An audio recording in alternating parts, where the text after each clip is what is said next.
Hey guys, thanks for coming to this video. Today I'm going to demonstrate to you a dirty pour. Alright guys, so on this, when you do a dirty pour, what that implies is just mixing all of your colors into one container and then literally pouring it onto the canvas.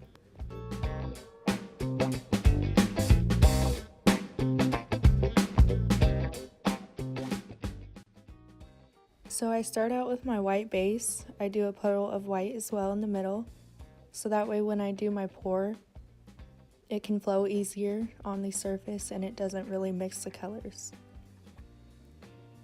Alright guys, and that's pretty much the gist of it. Go ahead and like this video, click subscribe to my channel. You can also visit my website at www.jadafleda.com.